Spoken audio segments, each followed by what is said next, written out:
आप सब और हम कैश को छोड़कर यूपीआई में शिफ्ट हो गए हैं, क्योंकि हम सब ऐसा सोचते हैं कि अगर नोट हमारे पॉकेट में रहेगा तो वो फट सकता है या चोरी हो सकता है या तो खर्च भी हो सकता है। और किसी किसी को तो ये तक नहीं पता चलता है कि हमारे पैसे एक्चुअली में खर्च कहाँ हो रहे हैं। और यूपीआई में शिफ्ट होने से हमारी सारी प्रॉब्लम तो खत्म हो ही गई और हमें ये भी पता चल जाता है कि हमारे पैसे कहाँ खर्च हो रहे हैं। लेकिन यही यूपीआई अगर कोई गरीब इंसान अपने दुकान के लिए यूज करता है, लोग 100-50 के सामान लेते हैं और यूपीआई से ट्रांजैक्शन करते हैं और इसी ट्रांजैक्शन के आधार पर अगर सरकार आपको जीएसटी का नोटिस भेज दे तो सोचिए उस इंसान को कैसा लगेगा। और आज इस वीडियो में हम यही देखेंगे कि कैसे कर्नाटका और बेंगलुरु के लोगों ने अपने अपने दुकान से इस क्यूआर कोड स्कैनर को हटा दिया और कर्नाटका के लोगों ने क्या कहा इस यूपीआई नोटिस को लेकर और गवर्नमेंट ने क्या कहा इसके जवाब में। और आपको क्या लगता है कि क्या हमें फिर से कैश पर शिफ्ट हो जाना चाहिए? तो चलिए इस वीडियो में हम अच्छे से समझते हैं। तो सबसे पहले यूपीआई की शुरुआत 11 अप्रैल 2016 को हुई थी और इसका उद्घाटन national payment corporation of India ने किया था। लेकिन आम लोगों के लिए यूपीआई एक्सेस करना 25 अगस्त 2016 को हुआ था और अभी तक तो यूपीआई की डिमांड दुनिया भर में बहुत है। लेकिन असली प्रॉब्लम शुरू कहाँ से हुई वो आपको आगे समझाते हैं। आपको तमिलनाडु की एक न्यूज़ तो याद ही होगा जिसमें एक पानी पूरी वाले को जीएसटी डिपार्टमेंट की तरफ से नोटिस भेजा गया था क्योंकि उसके फोन पे और यूपीआई ट्रांजैक्शन को मिलाकर उसका सालाना डिजिटल पेमेंट 40 लाख से ज्यादा हुआ था। और ऐसा ही मामला एक कर्नाटक में भी आया था जहां पर एक छोटे बेकरी वाले ने बताया कि 2 साल से वो यूपीआई के जरिए पेमेंट ले रहा है, लेकिन हाल ही में उसे इनकम डिपार्टमेंट की तरफ से नोटिस भेजा गया। और मैं आपकी जानकारी के लिए बता दूं कि ऐसे सिर्फ 1 या 2 लोगों को ही नोटिस नहीं भेजा गया। पिछले कुछ हफ्तों से कर्नाटक में लगभग 14,000 से भी ज्यादा छोटे व्यापारियों को सरकार की तरफ से जीएसटी नोटिस भेजा गया है और उस नोटिस में ये बोला गया है कि आपका एनुअल टर्नओवर लिमिट को क्रॉस कर रहा है तो जीएसटी रजिस्टर करना कंपलसरी है।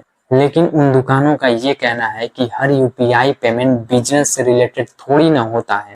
उनका कहना ये है कि कभी भाई ने पैसा भेजा, कभी दोस्तों ने पैसा भेजा, कभी कैश के लिए किसी ने पैसा भेजा और इस नोटिस की वजह से कई छोटे व्यापारी बहुत बड़ी टेंशन में आ गए। और इस नोटिस के बाद कई दुकानदारों ने अपना खुद का एक नोटिस जारी कर दिया है, नो यूपीआई ओनली कैश। और बेंगलुरु के सिर्फ दुकानदार ही नहीं, वहाँ के नॉर्मल लोग भी ये बोलने लगे हैं कि भाई कैश में ही पेमेंट करो नहीं तो मेरे घर भी नोटिस आ जाए।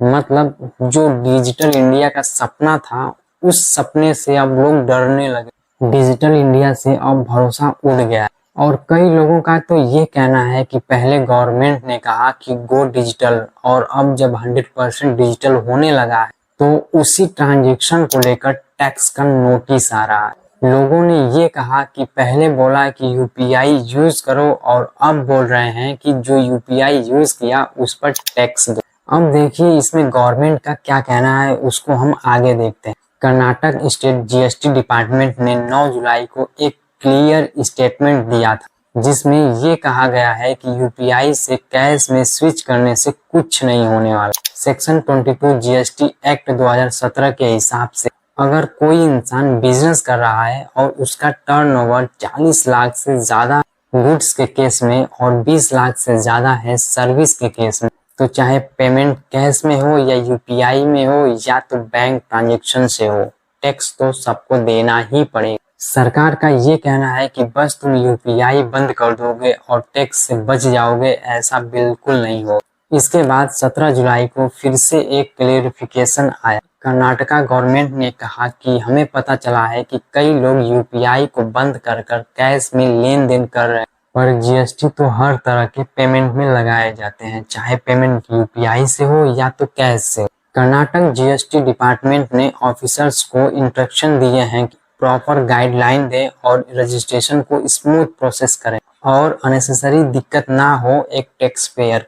ऐसे में कई छोटे छोटे व्यापारी जो करेंट अकाउंट का यूज करते ही नहीं, पर्सनल और सेविंग अकाउंट में ही बिजनेस और पर्सनल का दोनों का पैसा आता है। यूपीआई एनालिसिस को क्रेडिट करते टाइम ये ध्यान देना बहुत जरूरी। कि हर पैसे का लेन देन बिजनेस से नहीं होता, जो एक्चुअल में सप्लाई और गुड्स के लिए लिंक। और अगर आपका लिमिट क्रॉस करता हो तो आपको जीएसटी रजिस्ट्रेशन करना बहुत जरूरी। और आप अगर किसी तरह से अवॉइड भी करते हैं तो आपको नोटिस नहीं, पेनाल्टी, इंटरेस्ट और लीगल नोटिस भी आ सकता है। मतलब सरकार को नॉर्मल लोगों के लिए इतना टैक्स कम पड़ गया था क्या कि गवर्नमेंट ने एक और तरीका ढूंढ लिया टैक्स लगाने का। और अगर क्या कोई इंसान अपना छोटा बिजनेस कर रहा होगा तो क्या उसको भी टैक्स देना पड़ेगा? तो आप ये बिल्कुल मत समझना कि मैं तो उत्तर प्रदेश या दिल्ली या मुंबई से, क्योंकि अगर ये कर्नाटक में हुआ है तो देश के किसी भी राज्य में हो सकता है। तो